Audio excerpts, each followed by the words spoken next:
आपल्या परिसरातील प्रत्येक खाद्यप्रेमींचे आवडते ठिकाण म्हणजे गडकरी फॅमिली रेस्टॉरंट। इथे मिळते स्वादिष्ट व्हेज आणि नॉन व्हेज जेवण, ज्याची चव एकदा घेतली की परत परत येण्याची इच्छा तर होणारच।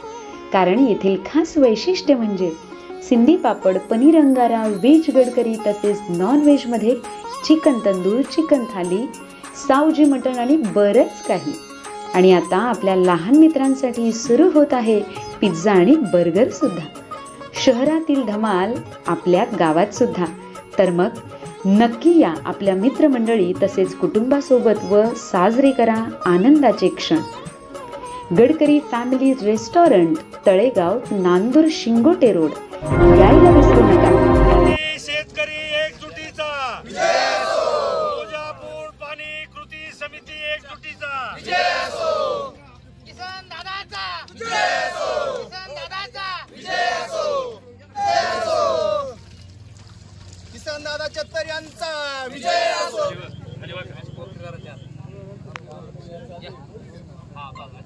इकडे पहा संजू, मग आपण उभं करू फोटो। किसन दादा यांचा विजय असो। पहिल्यापासून आजपास पाठाचं काम करून आजपास सगळ्यांचा वाटा याच्यात एकटा काय करू शकतो? हे नाना ये ना इकडे।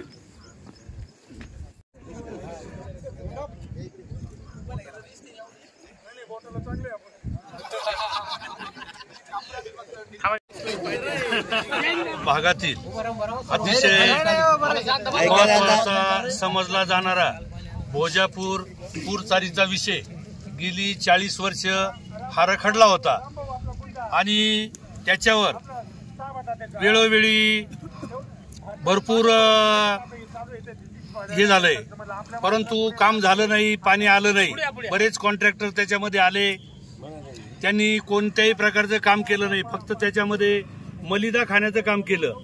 परंतु गेली 1.5 वर्षापासून या ठिकाणी राज्याचे माजी महसूल मंत्री आणि आताचे पाटबंधारे मंत्री माननीय राधाकृष्ण विखे पाटील यांनी या गरीब शेतकऱ्यांची हाक ऐकून या भोजापूर चारीला भरीवासा निधी या कामासाठी दिला आणि त्या कामाचा पाठपुरावा आणि वेळोवेळी रात्रंदिवस गेली 8, 9, 10 महिने 1 वर्षापासून आमचे बंधू किसनराव चतर यांनी उन्हातानाची कशाची तमा न बाळगता आणि म्हणजे अतिशय कष्ट घेतले, मेहनतीनं ते जे काम आहे ते काम जवळजवळ 5-6 महिने सारीवर स्वतः उभं राहून आणि अधिकाऱ्यांना सांगून प्रत्येक ठिकाणी माप घेतले।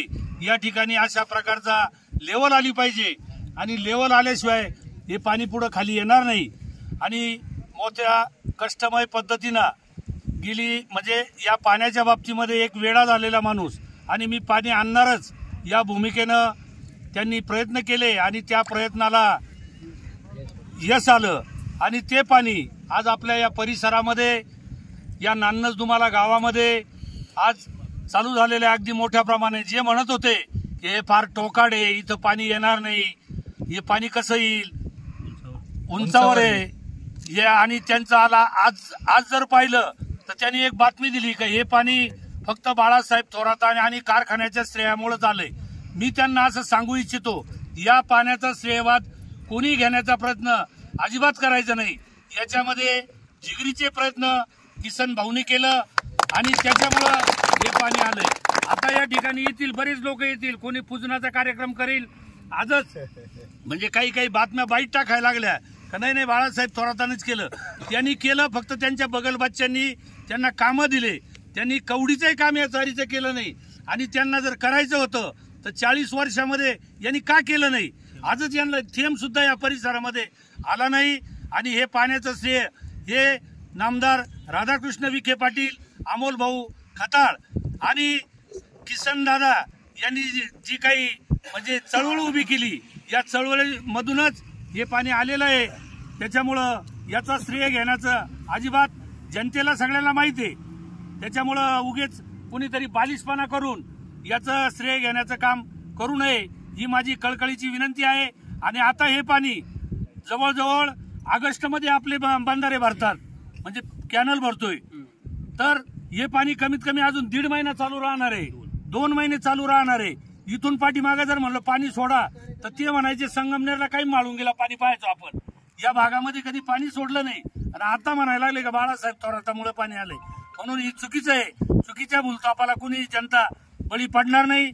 लवकरच 4-8 दिवसामध्ये या ठिकाणी आपण अजूनही चांगल्या पद्धतीनं पाठीमागे कॅनल मोठा करू, याच्यावर चांगली तरतूद करू. साहेब 4-8 दिवसामध्येच माननीय जलसंधारण मंत्री राधाकृष्ण विखे, जलसंपदा मंत्री राधाकृष्ण विखे पाटील त्यांनी आता फोन झालाय. ते म्हणे मी 8 दिवसाच्या आतमध्ये इथे येऊन पाणी देऊन तुमच्या काही अडीअडचणी असल्या त्या पाण्याच्या बाबतीमध्ये आणि चाऱ्यांच्याही बाबतीमध्ये, त्याचप्रमाणे सुजय दादा सुद्धा या कार्यक्रमाला इथं येणार आहे अशी, आणि ज्या काही अडचणी असतील त्या सोडवण्याचा निश्चितच ते प्रयत्न करून आणि आपल्याला कायमस्वरूपी कसं पाणी या ठिकाणी मिळेल हा प्रयत्न ते करणार आहे. त्याबद्दल मी राज्याचे जलसंपदा मंत्री माननीय नामदार राधाकृष्ण विखे पाटील, तालुक्याचे लोकप्रिय आमदार अमोल भाऊ खताळ आणि किसनराव चतर यांचे आपल्या ग्रामस्थांच्या वतीने, या परिसराच्या वतीनं या तिघांचे धन्यवाद. त्यांचे कौतुक करावं तेवढं थोडं आहे. मला राजकीय याच्याशी माझं काय देणं घेणं नाही. मला सत्य परिस्थिती मांडायची. मित्रांनो, याची मंजुरी 30/7/1977 मंजुरी झाली भोजापूर पुरचारीची. ती का झाली याचा इतिहास फार वेगळा आहे. पण आता आपली निर्मिती म्हणजे मंजुरी 77ची गेले 47-48 वर्ष आपण या पाण्याची वाट पाहत होतो. मित्रांनो, आपल्याला सगळ्यांना माहिती असलं पाहिजे की दांडेकर समितीने आपल्या हा 10-12 गावं भोजापूर खाली घातलेली. त्याच्यामुळे आपल्यालाही भूलथापा झाल्या. निवडणुकीचं पाणी मिळणार ही सगळी फसवणूक झाली मित्रांनो आतापर्यंत. तर आपला वाटा हा भोजापूरमध्येच आहे आपल्या पाण्याचा. आपल्याला भोजापूरमधूनच पाणी येणार होतं आणि भोजापूरमधूनच मिळेल मित्रांनो. कारण एका वाटप झालेलं पाण्याचं डबल वाटप होत नसतं. म्हणून वाटपामध्ये भोजापूरमध्येच आपला वाटा गेलाय. मित्रांनो, खरोखर मला माझ्या गावामध्ये माझ्या मित्रांनी, माझ्या भावांनी, बंधूंनी, बहिणींनी माझ्यावर जे प्रेम केलं मित्रांनो, मी आज पार त्याच्यावर भारावून गेलो. मला कोण जाणे काय माहीत नव्हतं मला काय होईल याच्यातून. परंतु मी एक शिकलो याच्यातून आणि सगळ्यांनी शिकलं पाहिजे का मित्रांनो, चांगलं केलं कधीच वाया जात नाही. चांगल्याला चांगलंच येतं. आंबे लावले त्याला बोरं येत नाही मित्रांनो. खरोखर परोपकार हा एक वेगळीच गोष्टी आहे आणि त्याच्यात एक गुरुजी तयार होती. मित्रांनो, आता आपण भोजापूर चारीबद्दल बोलूया. मित्रांनो, पाणी आलंय. तुम्ही सगळ्यांनी एक गोष्ट ध्यानात ठेवा की 31/7/2008 आपल्याला या भोजापूर चारीचं 60 क्युसेक पाणी मंजुरी आपल्याला ध्यानात ठेवा. 200 पैकी 60 क्युसेक पाणी आपल्याला मंजुरी. मित्रांनो, आता पाणी फक्त 30 क्युसेक पाणी सोडले त्यांनी. फार तर 32 क्युसेक भरून यापेक्षा भरणार नाही. कार समोर पाहिलं ना, पगारे साहेबांनी याचं उत्तर दिलं पाणी देणार नाही. म्हणजे आपल्या सगळ्याला पाणी यायला पगारे साहेब आणि शहाणे मॅडम हे माणसं अजिबात म्हणजे दखल पात्र नाही. तुम्ही काल पाहिलं ना, 1 महिन्यापूर्वी जो पूल बनवलाय तो बदबदा वाहतोय. महिन्यापूर्वी केलेलं काम किती निष्कुट राज्याचं आहे. हे माणसं आपल्या पाणी येण्याबद्दल हे इतके म्हणजे आपल्याबद्दल विरुद्ध आहे असं माझं लय वेळा लक्षात आलं. तर मला तुम्हाला अजून सांगायचंय, कोणी याचं राजकारण वाकडं तिकडे करू नये. आता खरं आलं या सरकारने ज्या पाण्याबद्दल मदत केली मित्रांनो, मी काय कोणत्या पक्षाचा नाही, परंतु ध्यानात ठेवा, मी एक स्पष्ट सांगतो. अहो दादा, आमदार बाळासाहेबांनी इकडे 900 हेक्टर क्षेत्र भिजत असताना बाळासाहेबांनी त्याचं पत्र देऊन हे क्षेत्र 180 हेक्टर केलं मित्रांनो. असा कोणी एखादा आमदार असतो का आपल्या भागामधलं पाणी कमी करणारा माणूस? हो, मला लक्षात आलंय. माझे पुरावे तसे 900 हेक्टर म्हणजे आता 1000 हेक्टरच्या पुढे क्षेत्र जाईल मित्रांनो. हे क्षेत्र खोटे बाळासाहेबांचं 23/7/2007चं पत्र पाहिलं, 23/10/2007चं पत्र पाहिलं तर बाळासाहेबांनी हे मंजूर झालेलं काम अजितदादांना बनवलेलं 60 क्युसेक पाणी बाळासाहेबांनी ते रद्द केलं आणि खोटे कागदपत्र म्हणून आमदार बाळासाहेबांच्या पत्राने हे जलसंधारण वर्ग केलं मित्रांनो. आणि कुठे तुमच्या आयुष्यावर 20 वर्ष निघली नाही. 5,85,00,000 बाळासाहेबांनी त्यावेळेस मंजूर केले, पण हा मलिदा सगळ्या लोकांनीच खाला. मी म्हणतो, तुम्हाला स्पष्ट सांगतो, हा औशीराम सोनवणे चिंचोलीला काय टमाटामा बोलवतो. अरे त्याला म्हणा तू मंजुरीपेक्षा जादा पैसे खाले भोजापूरचे आणि पैसे काम नाही केलं म्हणा. काय सांगतो शहाण्यासारखा? तू किती पैसे मंजूर होते तुला तुझ्या ठेकेदारीमध्ये? ठेकेदारीपेक्षा जास्त पैसे काढले तू, काम नाही केलं म्हणा. आणि कसं काय पाणी येईल? अरे मित्रांनो, या पाण्याला यायला काय 40 वर्ष लागतात का? पण यांनी हे राजकीय याच्यामध्ये गुंतवलं आणि हेच मलिदा खाणारे लोक होते ज्यांनी आतापर्यंत कामच नाही केलं, फक्त पैसे खाली, त्याच्यापैकी हौशीर आम्ही. मित्रांनो, जबाबदारीने बोलतोय मी. कोणाला वाटलं तर त्याला म्हणा ये माझ्याकडे, मी तुला दाखवतो. हौशीरा म्हणा अश्विनाथ नावाचे जे संस्था काढे तिच्यावर मंजुरीपेक्षा जास्त पैसे काढून या भोजापूरचे पैसे त्यांना लाटले, म्हणून तो वाजवतोय आमदार बाळासाहेब थोरात. मला कोणाबद्दल द्वेष नाही, पण मला याचा राग अजिबात जात नाही की ज्यांना आमच्या भागात वाटोळं केलं त्याची मला अजिबात विसर पडत नाही. मित्रांनो, मी द्वेषापुढे बोलत नाही. तुम्ही जर आजही पाहिलं तर मी तुम्हाला पुरावे दाखवतो. मित्रांनो, माझ्याकडे पुरावे. अहो मला सांगा, काम जर केलं असतं तर पाणी आलं नसतं का? सांगा ना, किती गेली ते? अहो मला सांगा, 40 वर्षापासून तो अहो ते कारखान्याचे जे येत होते ना JCB, हे फक्त काम उकळून पुढे तर पाणी थांबाय काढते. मित्र, असं मला स्पष्ट मत. मला द्वेषापुढे बोलायचं नाही. तर मित्र, आता आपल्याला काय करायचं ध्यानात ठेव. आता आपला ज्याला रामराज्यात सुद्धा रावणासारखे नालायक माणसं होतेच आपल्याला माहिती आहे, कारण इंचू इतके मारूनही सुद्धा अजून संपत नाही, तसे दृष्ट माणसं संपणार नाही. मित्रांवर आपण शहाणं झालं पाहिजे. म्हणून माझी तुम्हाला विनंती आहे की आता आपण काय केलं पाहिजे. मित्रांनो, पहिलं काय करा, आपले 7 क्युसेक पाणी आपल्याला आलं पाहिजे. आणि सगळ्यात महत्वाचा जलसंधारणाचा विषय मिटलाय. 24/6/2025 हे काम जलसंधारणाकडून जलसंपादक वर्ग झालं म्हणजे विखे साहेबांच्या ताब्यात गेले. मित्र होते आता आपल्या आनंदाची गोष्ट अशी की माजी आमदार बाळासाहेब थोरांनी जी खुटी घातली होती पाणी येऊ नये म्हणून जलसंपादक जलसंधारणाची, ती खुटी राधाकृष्ण विखे साहेबांनी काढली. तिची तारीख 24/6/2025 आहे. म्हणून मित्र, तुमच्याही ध्यानात राहिलं पाहिजे की आता आपण मोकळे झालो. आपण साखर होता तो तुटलाय, आता आपल्याला पाणी येईल. म्हणून आपल्याला आता सध्या परिस्थितीमध्ये 60 क्युसेक पाणी कसं येईल बघा. मित्रांनो, तुम्हाला सांगतो, हत्तीवर कुत्रे भुकतात. मित्रांनो, हत्ती कसं घाबरत नाही तसं आपण हत्तीचं जीवन. मित्रांनो, कुत्रे किती भुकू द्या, हौशीराम सोनवणे सारखी चुकीची, तर त्यांचा तुम्ही आता दाद देऊ नका. मी सांगतो, तुम्ही जबाबदारी बोलतो. मला राग काय येतो, अरे आपल्या भागातले किती वाटोळ झालं तर हौशीराम सारखा माणूस किती चुकीचं बोलतोय. अरे आता ते सोडून द्या मित्रांनो, तुम्ही आता आपण एकत्र या. तुझा भाग, अरे हौशीरामला म्हणावा, माझं स्पष्ट मत आहे, चिंचोलीचं 755 हेक्टर क्षेत्र मंजूर तर निवडण्याखाली भेटे, आणि मग तुझं का 200 हेक्टर झालं, कोणी केलं म्हणावं? याचं उत्तर दे. तुझ्या चिंचोलीला काय उकरीतून पाणी नेतो? अरे मंजूर पाणी आहे बसवापासून झालेलं 755 हेक्टर, तुझं 200 हेक्टर जाते. कुणी केलं तुझं वाटवलं तुझ्या गावाचं? तरी तुला मला काय म्हणायचं, त्याने आता थांबलं पाहिजे. चुकीचं आम्ही ऐकणार नाही. मित्रांनो, माझी तुम्हाला विनंती आहे की आता 60 क्युसेक पाणी कसं येईल पहा. 30 क्युसेक पाणी सोडलंय. आजच कॅनल ओव्हरफ्लो झालाय. तुम्हाला सांगतो, हे सगळं पहा पाणी जलसंपादनाच्या अधिकाऱ्यांचं. मित्र, आपल्याला त्याला दाद विचारला पाहिजे आपण. म्हणून मला सगळ्यात आनंद झालाय का आपण सगळे एकत्र आलो. मित्र, मला पहिले एकटंच वाटायचो, मला आता वाटलं, मला अशी ऊर्जा झाली का आता मी मरेपर्यंत हेच काम करणार आणि तुम्हाला पाणी येईपर्यंत थांबणार. शपथ घेतो मी आज, मी एक शपथ घेतो की एक दिवस असा दिवस येईल की कोळप्याच्या मळ्यातले, सोनवण्याच्या मळ्यातले, गुंजाळ मळ्यातले माणसं यांना वड्याच्या पलकोडात ज्ञानेश्वर महाराजांच्या पाया पाड्या लावून येतं इतकं पाणी आणायचं, याला इकडे येतात नाही आलं पाहिजे. आणि मळ्यातल्या माणसाला मोठ्या पुलवून यावं लागेल असं एवढं पाणी आणायचं. मित्रांनो, आणि ते पाणी शिल्लक आहे, तुमच्या बापाचं आहे. मित्र, तुमच्यावर कोणी उपकार करीत नाही. पण आता काय करा, तुम्हाला येणारे जे अडसरी कसे वालो होतील बघा. मित्रांनो, तुम्हाला सांगतो, आपल्याला जय तयारी करायची, कामाला लागा.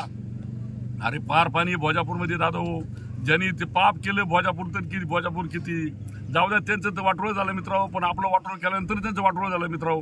म्हणून आता आपण पहिले सावध व्हा. आपल्याला पाणी आणलं पाहिजे. पाण्याबरोबर चाला, तुम्ही सगळे बरोबर चाला मित्रांनो. आता आपल्याला पाणीच आणायचं आणि केळी मोसमीच्या बागा कशा येतील असा आपल्याला प्रयत्न करायचा मित्रांनो. आणि ते दिवस फार लांब नाहीये. तुम्ही बघा, पाणी आपल्या उशाला आहे पण मिळालं नाही. म्हणून मी तुम्हाला धन्यवाद देतो. मी तुम्हाला एकच आवाहन करतो मित्रांनो, तुम्हाला माझा सत्कार तुम्ही केला मित्रांनो. मी तुमच्या भागातला आहे, पण तुम्हाला ध्यानात ठेवा, तुम्हाला माझा राग येत होता. मी 10व्या 13व्यात मौतीत बोलायचो, तुम्ही मला नव्हता राग येत, पण मला ही माझी परिस्थिती म्हणून 10व्यात जरा मला, मी तुमचा मुलगा आहे, मला तुम्ही येडं म्हणण्यात काही वाट नाही. पण आता तुमच्या पदात पडायचं मला अतिशय समान झालं, माझ्या जीवनाचं सार्थक झालं मित्रांनो. म्हणून मी तुम्हाला सगळ्यांना धन्यवाद देतो की पाण्याकरता सगळे धर्म जात पक्ष सोडून सगळे कामाला लागा अशी तुम्हाला विनंती करतो. थांबतो. जय हिंद, जय महाराष्ट्र. प्रॉपर्टी झाली, हे पाणी तुमचं कोणी रोखू शकत नाही. पाणी फोडण्यावर डायरेक्ट फौजदारी कारवाईची व्यवस्था झाली मित्रांनो. तुम्हाला सांगतो, आता पाणी फोडायची भीती तुमच्या डोक्यातून काढून टाका. हे पाणी आता कधी संपणार नाही. आता ध्यानात ठेवा, मला कोणावर द्वेषावर बोलायचं नाही, पण भोजापूर पूर्वमध्ये निमोन, पळसखेड, कर यांचा वाटा नाही मित्रांनो. आपण त्याला सुद्धा पाणी देणार, पण आता आपलं पाणी भरल्याशिवाय त्याला पाणी द्यायचं नाही मित्रांनो. असं तुमचं म्हणणं असं तर तुम्ही पाणी वाढवा आणि पाणी घ्या. आमच्या पाण्यातून तुम्हाला वाटा मिळणार नाही मित्रांनो. पाणी वाढवायचं हातून मला सांगतो. धन्यवाद. कारण आतापर्यंत आपले दिवस गेले ना, आता आपली बापाची प्रॉपर्टी आपल्याला मिळाली, पाण्याची प्रॉपर्टी आता विसरू नका. पण इडून पुढे आपली कायमची प्रॉपर्टी आपण कायम जपलं पाहिजे, त्याच्याकरता प्रयत्न केला पाहिजे. म्हणून मी तुम्हाला सगळ्या सांगतो, पाणी आणायचा प्रयत्न करा, सगळ्या गोष्टी होतील. धन्यवाद. 28/7 हा दिवस म्हणजे आपल्या नान्नजमध्ये अगदी सुवर्ण अक्षराने कोरण्याजोगता आहे आणि ते सुवर्ण अक्षराची काडी झालेले ते किसन चत्तर. जरी अमोल दादांनी त्याला प्रयत्न केलेला असेल, नामदार साहेबांनी प्रयत्न केलेला असेल, पण तुम्हाला माहिती आहे मित्रांनो, गावात जरी एखादा कार्यक्रम करायचा असला, पैसे देणारे, निधी देणारे खूप राहतात, पण करून घेणारे कुणीतरी लागतो. ते करून घेणारे आज आपल्याला जलदूत ते भेटले किसन दादा चत्तर. त्यांच्यामुळं त्यांचा सत्कार आपण करणं म्हणजे हा सत्कार हा त्यांच्या हिशोबाने काहीच नाही, पण आपण फुल नाही फुलाची पाकळी काहीतरी करणं आपल्याला उचित होतं, म्हणून हा सत्कार आपण केला. जे 40 वर्ष बोलायचे का ह्यो माथ्याचा भाग आहे, इथं पाणी येऊ शकत नाही, हा माथ्याचा भाग आहे, इथं येऊ शकत नाही, पण जुने लोक म्हणायचे बघा, प्रयत्न केले तर वाळूचंही तेल निघतं. तसं प्रयत्न झाले किसन दादांचे आणि तिने वाळूचंही तेल करून आज हे पाणी नाही तर तेल रूपाने नान्नजमध्ये आलेलं हे एक तेलच आहे असं म्हणायला काही हरकत नाही. कारण ज्या 40 वर्षापासून आपण पाणी प्रत्येक इलेक्शन आलं का 2-4 JCB त्या पाटामध्ये यायचे, कुठंतरी पाटाचं काम चालू व्हायचं आणि तेच राहायचं का तुमचं काम चालू आहे, तुमचं काम चालू आहे. आपण त्या JCB का पाहायचं आणि मतदान ठोकायचं नाही, आता काम चालू आहे बरं का, आता 100% पाणी येणार. अहो इलेक्शन संपलं का ते JCB कुठं गायब व्हायचे, पाणी कुठं गायब व्हायचं, हे कुठंच काही थांगपत्ता लागत नव्हता. पण 8 महिने झाले मित्रांनो, फक्त 8 महिने किंवा वर्ष झालं असं सत्ता परिवर्तन झाला आणि कोणता इतिहास घडला असं का पाणी नान्नजमध्ये आलंय. याचं सगळं आपण बघतोय का पाणी नान्नजमध्ये आलंय आणि ते आपल्या शेतामधून अगदी वाहू राहिलंय. असा कोणता इतिहास झाला हे म्हणायचे का 40 वर्षापासून हेच आपण ऐकतोय का पाणी येणार नाही, पाणी येणार नाही. तर सर्वांचे आपण आभार मानू, पाणी देणाऱ्यांचे आभार मानू, पाणी आणणाऱ्यांचे आभार मानू आणि जे अधिकारी वर्गाने आपल्याला त्रास दिला त्यांचे आभार मानू आणि जिने आपल्याला पाण्यासाठी मदत केली त्यांचे आभार मानू. एवढे बोलून मी थांबतो. धन्यवाद.